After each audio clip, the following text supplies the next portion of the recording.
Les concrétions que l'on trouve le long de l'aqueduc sont les témoins de l'établissement de zones de culture au contact de l'aqueduc. Cela se fit à partir du 5e siècle, quand l'aqueduc fut définitivement abandonné par les édiles nîmoises. Nîmes s'enfonçait dans le haut Moyen-Âge sous les coups des barbares et sa superficie se réduisait comme peau de chagrin. L'aqueduc lui était devenu sans utilité, mais il restera utilisé quelques décennies, voire quelques siècles, pour irriguer des cultures, mais sans aucun entretien. On sait que certaines arches creusées servirent parfois d'abri, peu ou prou temporaires, comme ces capitelles construites bien plus tard. Elles abritaient les bergers, stationnant ici lors de leur transhumance. Car le pont du Gard fut un lieu de passage privilégié pour les grands troupeaux venant de la Camargue, de Saint-Gilles, mais aussi d'Arles.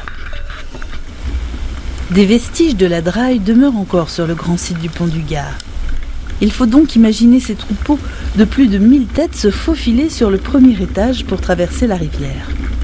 Cela était bien plus pratique que le bac à traille qui se devait de faire des allers-retours incessants et nécessitait une organisation relevant du casse-tête chinois en scindant en deux l'équipe que formaient les bergers, les goujats et leurs chiens.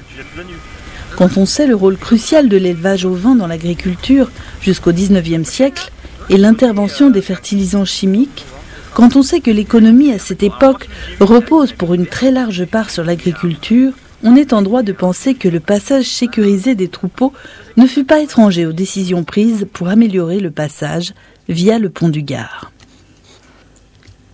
Il est temps de se demander quelles furent les modifications imposées au pont du Gard pour faciliter la traversée.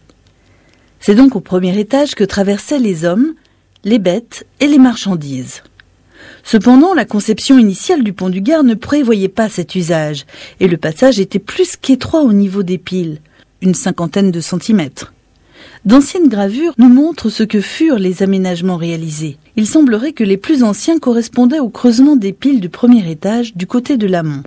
Ces échancrures furent pratiquées dans les piles, mais aussi dans le sol du premier étage. La voie que l'on se fraya ainsi demeurait étroite, et si elle permettait de franchir la rivière, avec une bête de somme, elle interdisait le passage des charrettes, qui étaient de toute manière peu nombreuses à cette époque.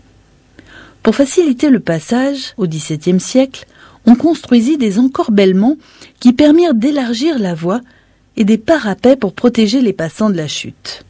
On peut imaginer que le passage du pont du Gard a pu coûter un certain nombre de bêtes aux bergers.